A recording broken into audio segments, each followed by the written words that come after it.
Let's bring in our panel to discuss all of this. Managing editor of MRC-TV, Brittany Hughes, and senior director of MRC-TV, Scheiner. Hey guys, Brittany, you first. The Democrats are gleeful about hurting Americans to win over their kook fringe base. Listen. If you're listening to the mainstream media, 87% of coverage for the Democrats has been positive during the shutdown. So they look at this, they think they're winning.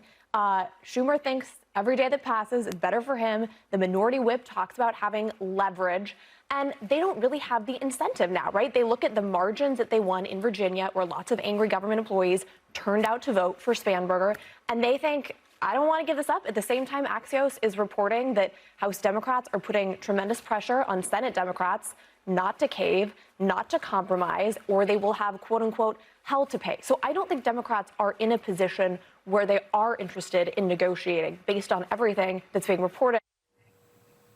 Yeah, and they're living in their echo chamber. The biased press gave them a lot of cover for doing what they always said was so irresponsible, shutting down the government. Quite something to watch, wasn't it? Yeah, I think this just underscores how much of a part media bias plays in these kinds of things, right? This is a simple math game. There are 52 Republicans that have been lined up to support a bill that would have fully funded the government, including things like SNAP, including paying the military, air traffic controllers, etc. And they have done so now 14 times, and Democrats have continued to vote no. So again, this is a simple math game. If you want to see who the holdouts here, it's very simple. It's the Democrats refusing to play ball by supporting a clean CR. This is something that Republicans did under the Biden administration and did so a dozen times. And so I think, of course, when it's the Republicans who are, accused of shutting down the government, then of course everything is always their fault, and we see that from the media.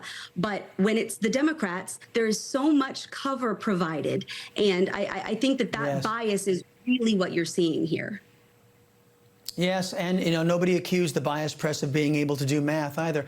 Eric, The View reacting to a Democrat who wished death upon Republicans and their children getting elected in Virginia. Watch. In Virginia, they had a guy, Jay Jones, running for attorney general, who just a few weeks ago, it was these texts that he had sent fantasizing about killing a political opponent had resurfaced. I mean, this guy was a bad candidate, and even that bad Democratic candidate won by 6 points. Yeah. So that tells me that this was a resounding rejection of Donald Trump's and the second Republican Party. Yeah. Your reaction, Eric? Oh, man, the only thing that's more false than that statement on The View is probably the color of Joy Behar's hair. Look, when Trump wins all the battleground states and wins the popular vote, he doesn't have a mandate. The View is sure of this.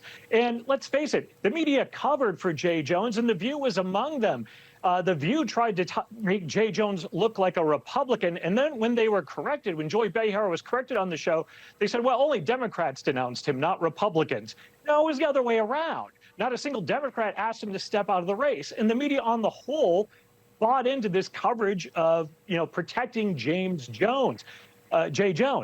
NBC was the only one to cover it in the month of October. Here, the president says this guy should step down from the race in the month of October. You think that would get some coverage? Mm-hmm. No, NBC only covers it for 63 seconds because they have someone from the Trump administration on. CBS, ABC, PBS, no coverage, no mention.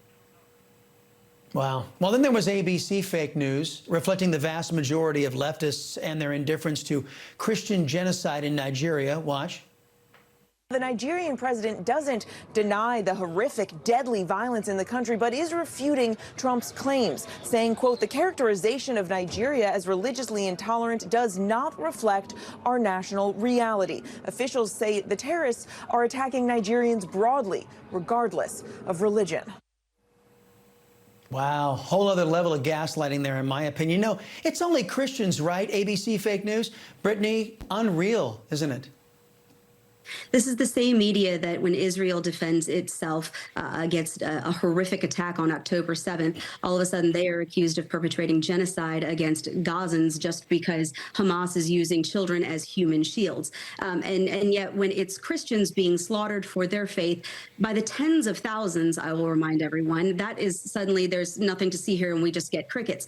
Over 125,000 Nigerian Christians have been systematically slaughtered since 2009. This is not new. This is something something that religious groups have, Christian groups have been screaming about now for years. Franklin Graham has tried to bring attention to this crisis. This is something that pastors and Christians on the ground in Nigeria have been calling out and crying out for. Torches, Christian churches are being torched, villages are being burned to the ground, Christian schools are being targeted. Over 2,200 Christian schools have been ransacked and destroyed. But there's nothing to see here because, again, you cannot criticize the religion of peace. These are Islamic militants who are targeting Christians, and the media doesn't want to talk about that because it goes against their narrative. So again, we get crickets because it's Christians being slaughtered this time.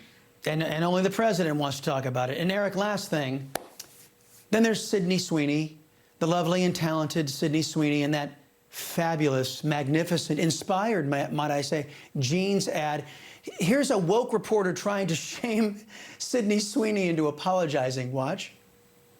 The criticism of the content, which was basically that maybe specifically in this political climate, like white people shouldn't joke about genetic superiority. Like that was kind of like the criticism, broadly speaking. And since you are talking about this, I just wanted to give you an opportunity to talk about that specifically. I think that when I have an issue that I want to speak about, people will hear. The risk is that, you know, there's a chance that somebody will get some idea about what you think about certain issues and feel like, I don't want to see Christy because of that. Like, do you worry about that?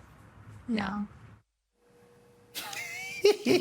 Now, look, Eric, I'm not sure how you feel about it, but I say Sweeney has nothing, and I mean nothing, to apologize for. What do you say? Oh, man, I agree. In fact, you can see it in her eyes as she's looking at this reporter. She's just staring like, really, you're going to go here with this? This is really where you want to go?